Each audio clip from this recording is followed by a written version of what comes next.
Hi, and welcome to Mugful of Mimosas, the podcast where no one has time for proper stemware. So fill whatever cup is in your reach with your beverage of choice and get ready to spill the tea. Just don't spill your drink. Not in this economy.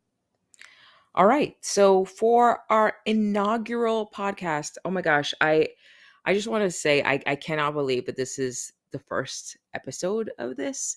It has been a long time coming. I've been saying that I'm going to do this for a long time, and here we are. I'm feeling very excited. I'm feeling very proud of myself.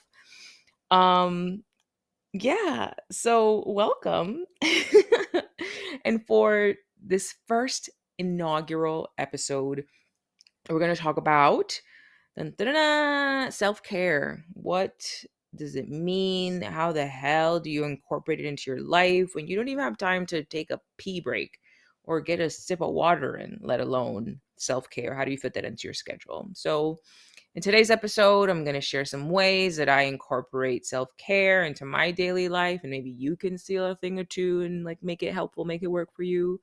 And also like where this topic even came from as the first one that we talk about. All right, so let's just jump on in. Before we jump into the meat of the topic here, I should probably tell you basic information about me, right? Like my name, who I am, and like why you're here and why you should keep coming back, right? Right. Okay. So my name is Liz, and I'm a content creator and a consultant. I live in Brooklyn, New York City. And I'm a funny empath who gives great advice and honestly, even better hugs if you know me in person. And I have a lot of stuff to say. And I was just like, you know what? Like, I want to say it. I want to talk about it. Most of my people in my life that you know, share my thoughts and brain with, enjoy those thoughts that come from my brain. So I was like, you know what? Why don't I share those thoughts from my brain more widely? So that's who I am. And that's why you should keep coming back here, is because like I said, funny empath, gives great advice. And you like to laugh, I hope. I mean, I hope that's why you're here. Uh, and that's enough about me for right now. But why did we get to this topic, self care? How did we get here? So we got here because it was a question on a panel, on a podcast panel that I was actually on recently. So there is a dope human that I know, whose name is Renata, has a podcast called Reimagine with Renata. And she invited me and a couple of other folks that I know, and one beautiful woman that I don't know, but she was so amazing. And we talked a lot about women and our village of support and who's in your village of support and all of that. And one of the questions that she asked was self-care, like what's your self-care routine? And one of the other ladies, the only lady that I didn't know, Stacy, she was a nurse. Uh, you know, amazing, beautiful. It was her birthday. She had just turned 47. She had, two teenagers and a younger child. And she was a cath nurse. And, if you know anything about me, that's very near and dear to my heart, because not only is my mother a nurse, but she like requires a cath nurse. She has a pacemaker. And she just said, like, Stacy, sorry, to get back to the topic, Stacy said, like, I just don't know, like, self-care. Like, I don't know that, like, I don't know how to fit that into my routine. Like, how do I do that? What do I do? And I was just like, oh my God, I have so many answers to this question. Pick me. Not to be a pick me girl, right? But um, you know, I just started thinking about it. I was just like, self-care, like, it is true. Most people think self-care is a manicure, a pedicure, getting your hair done, getting your lashes done, but that's exactly what we talked about at the podcast. It's not, those things are not that. Those things are maintenance. Like getting my eyebrows done, I get my eyebrows done every 2 weeks. That's not a vanity thing for me. That is maintenance. I will look like a giraffe if I don't like do my eyebrows, like there are some things that are maintenance for me, like getting my legs waxed, right? Or like, just hair removal in general. Like right now, I look like I could be from the Sasquatch family. So I that's not a I can I pop out to a beach like this? Yeah. Do I want to? No. I don't want to feel the breeze running through the hair on my legs. It's very gross. And I know that feeling like from experience. So trust me, it's gross. Anyway, to get back to the topic, there are things that some people might consider self-care that are actually just like maintenance of you, of yourself, of your body.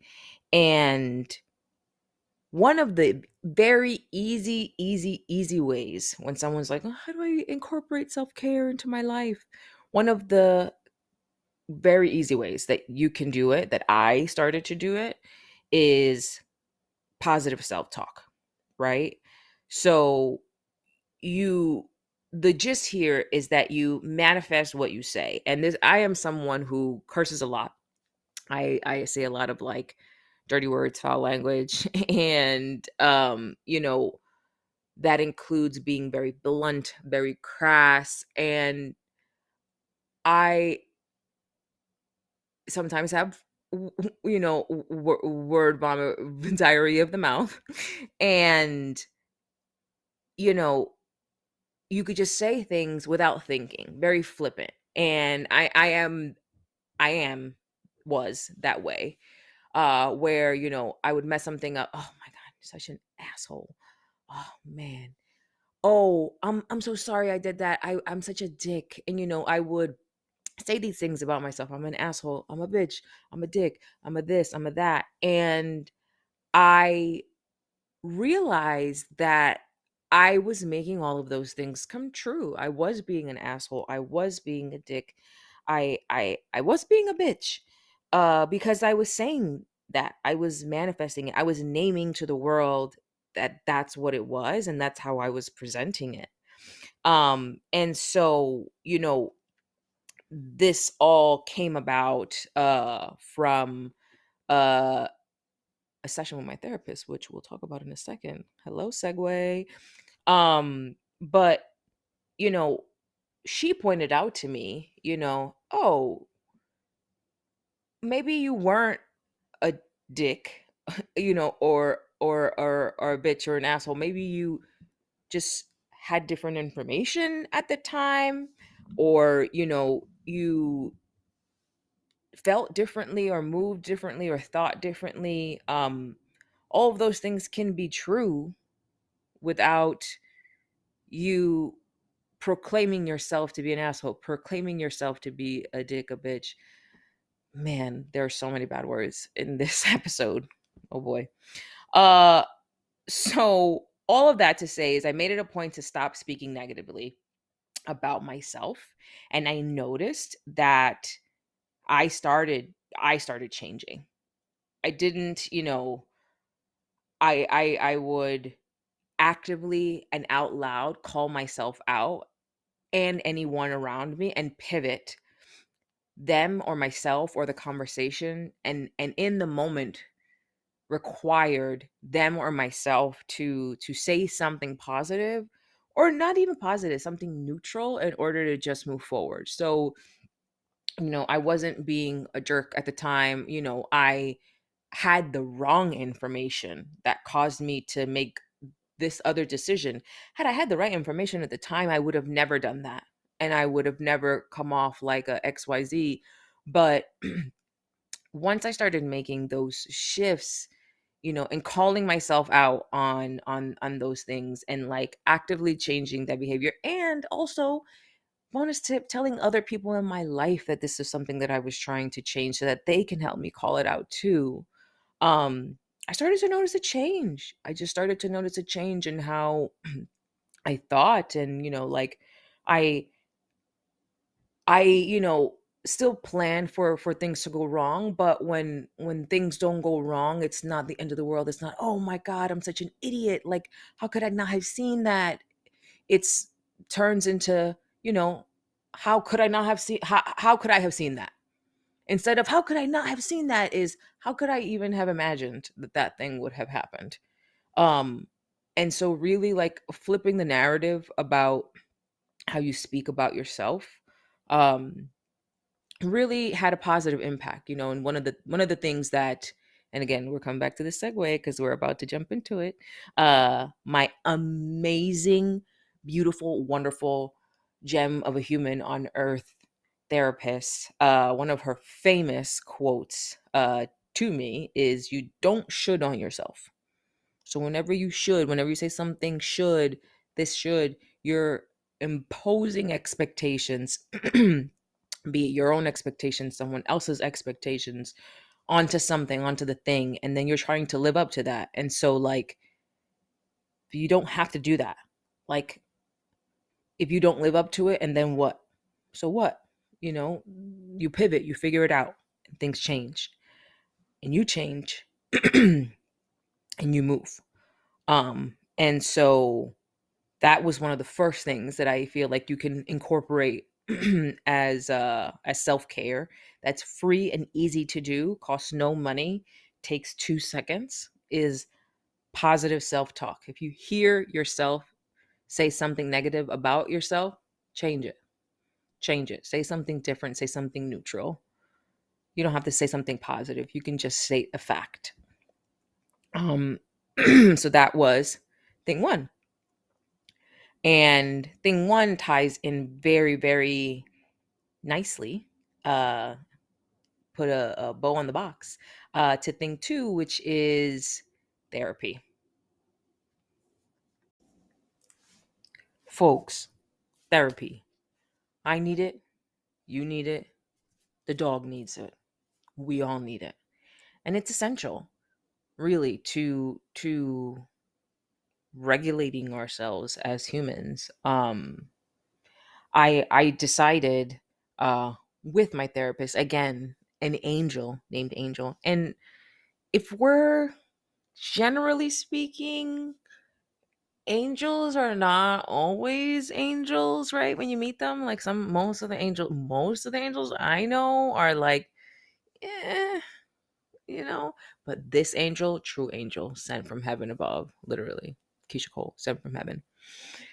Uh she has revolutionized my life. She has changed my life. She's really allowed me to, and if she were hearing this right now, she would say, "I didn't allow you to do anything. You did all the work yourself." But her sparring with my thoughts, her having her as this external voice, external energy to, bounce ideas off on, validate things or tell me, "Bitch, you're being crazy." Although Angel would never say that out loud. In her head, I'm sure there's multiple times where she said that. Trust me, I can, like, list them off for you.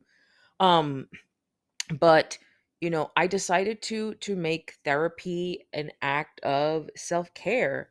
And the way that I did that was to set my appointment with her, with my therapist, and we met virtually weekly for a long time. Set my appointment with her on Mondays at 12 p.m. It was on that first day, slam, first day of the week, dead smack in the middle of the day. And, I was a little nervous when made this commitment. And, it wasn't even a need from her.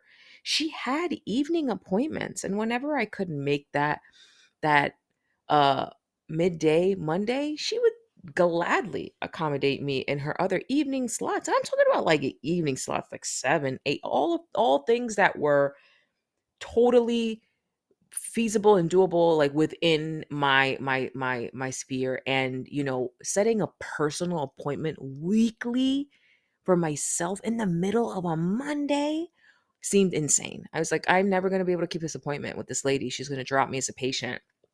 But I fought tooth and nail. I protected that time and still do. I protect that time um with, like, I don't know, it kind of feels like fighting for my life, but I do. I make it very clear to everyone.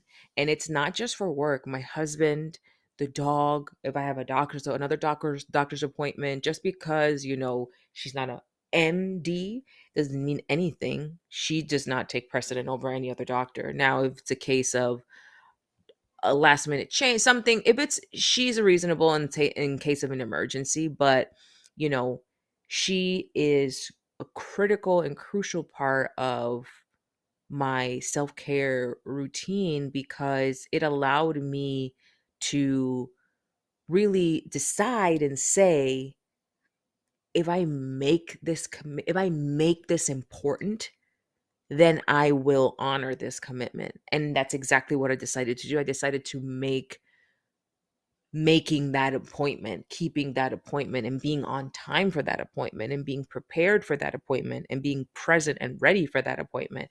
I made that a priority for me, and then it was. Um because I just decided it. I worked with that in mind and pivoted when needed alongside my therapist instead of feeling bad about not being able to make a meeting. But then again, there were very rarely meetings I missed or didn't make. Um and it was always with communication with her. And honestly, I can't sing enough praises about therapy. There's a world where, I was listening to a podcast and some folks said that, the world right now is over therapized. And like everybody, it makes for shitty reality TV because like everybody's just like over processing their feelings. And I'm just like, you know what, Gen Z, kick that back up. Kick that back up to your grandparents, actually, because Gen Z's parents are probably millennials, and it's our parents, our millennial parents, that need to go to therapy bad, bad, bad. um so yeah, that is the second kind of nugget that I can share with you in terms of incorporating realistic self-care into your daily life is go to therapy. And I will say this to you right now, for anyone who's said anything about teletherapy, telehealth, whatever, I have never, and not for not wanting to, because I don't think I would let her go if I ever saw her in person, but I've never once physically seen my therapist in person, in a room, been in front of her physically. We have worked together since 2020 almost exclusively online. And I she has made such a difference in my life. Like I just, I want to make sure that folks, don't have a stigma against telehealth medicine, especially when it comes to mental health stuff. It's always great to be in the room with someone, body language and cues and all of that. I get that, and I do think that it is important, but I also don't want to downplay telehealth and how much of an impact it can have, especially for folks who, have mobility issues, who, have limited access to resources, to getting places, to, all of that. Don't discount or downplay telehealth because it is so valuable and such a useful tool that came out of the pandemic. Uh, and that is thing two. And moving on to thing three is affirmations. So, affirmations, let's talk about them, right? Because I had a very interesting relationship, if that's what you would call it, with affirmations before meeting my therapist. Again, tying it back to them too. Um, so I used to think affirmations was like, like you look in the mirror and you say, I am beautiful. I am so rich and I'm so happy and I am so loving and whatever. It's not that, actually. um Affirmations can be so many things, so many different things, and it could actually just be whatever you want it to be. Initially, when I started saying affirmations, I was like talking to my therapist and explaining to her, I don't I don't think this works. Like, I get that you guys like have science and stuff, but like I'm that exempt person that this doesn't apply to. And she said, like, tell me more about like what your experience, like what are you doing? when you do out your affirmations. And I was saying, like, I look in the mirror and I say, like, like, my body is beautiful. And she was just like, okay. And like, are you looking at yourself in the mirror? And I'm like, yeah. And she's like, well, are you naked? And I'm like, no. Like, why would I do that? And she's like, well, you're trying to break the stigma of, like, you think you look beautiful naked. So, like, you need to, like, say that, and you need to make it happen. Uh and and again, she'd probably, if she were here, I didn't say, you didn't need to do anything. You can do whatever you'd like to do. But she really helped me push that thinking of, I have to say something nice to myself and believe it in that moment, when the fact of the matter is, I just need to say something to myself, as long as it's not negative. And how I started was, I started saying neutral and, like, just very flat things to myself, as, your body is strong enough to hold you up, which is a fact. Your body is, like, healthy enough to quit smoking, back in 2016. You can finally do a full squat, all of these things. I'm like trying to pull ideas out of my butt, but you know what I mean. And so I started just saying factual things to myself, like, your teeth are straighter now, which is nice because of the Invisalign sponsor me. And so it started there. And then the thing about it is that I tricked myself. I tricked myself into believing this. And so, like, I asked the therapist, I said, like, is it just like, do I have to believe it? And she's like, no, that's the whole point. Like, you'll eventually get there. And now when I do look in the mirror and I look at myself in the mirror naked, I do say, you're a badass bitch. Banging as hell. You look good. And I mean it. And I believe it. Are there things that I still feel like I can improve and change? Of course. Of course, of course, of course. Of course, of the horse. But that doesn't negate the fact that I still think that I'm beautiful, and, that my body looks banging naked. Um, and so, yeah, honestly, to kind of just, like, wrap this point up, is I really thought it was kind of like hogwash, like, oh, everybody's just, like, making it up, like, whatever. I guess I'll keep saying I look beautiful to myself in the mirror. Ha ha ha ha. Joke's on me, because ha ha ha ha, like, I Jedi mind tricked myself into believing that. Um and if you're not feeling creative, you're just like, I just don't know what to say to myself. I don't have it in me. I don't have the brain power that, like, takes energy to create a unique thought about myself that I don't have. I don't want to waste a little bit of brain power that I have doing that, because I have other important things that I need to do. Listen, I've been there, bro. I'm telling you, I've been in your shoes. Get yourself a tool. If you have a hard time coming up with that, if you struggle with that kind of creativity, get yourself a tool. I cannot tell you how many affirmation decks I have. I literally keep one in my purse where I travel on a day to day. I have one in my, like, I'm going out locally fanny pack. I have one next to my bed where I sleep at night. I have one in the living room next to where we kind of lay, just because I sometimes can overcomplicate things, and I don't need to make it extra complicated. If I'm feeling stuck, if I'm feeling like a need of a push, a word, I just pull an affirmation card from one of my many affirmation decks, which my most favorite deck of all being my Affirmators Deluxe. And I like the Affirmators cards because they they tell you real shit, but they give it a little funny twist, a little, like, sarcastic, sassy twist, which I love, because it literally feels like I'm talking to myself.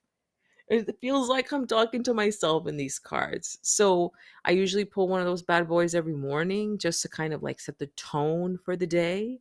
And, I also have some affirmators. They also make these other cards called mantra cards. There's an evening mantras, morning mantras.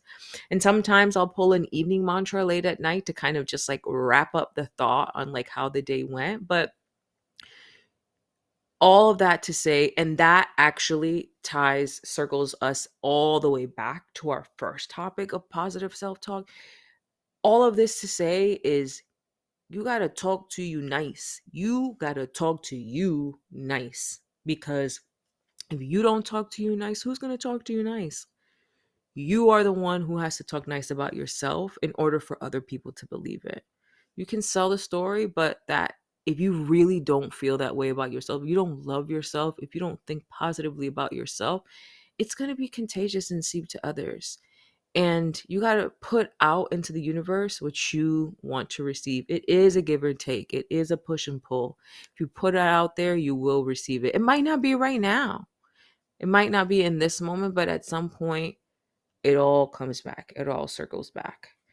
So, again, to wrap this up, our 3 points: positive self talk, how to incorporate self care. Let's rewind that. How to incorporate self care realistically into your daily life. 1, positive self talk. If you are making a mistake and calling yourself dumb, calling yourself an idiot, cut that, nip that in the bud, change that. Say something else about yourself. It doesn't even have to be positive, it just has to be neutral. I made the decision I did with the facts that I had at the time.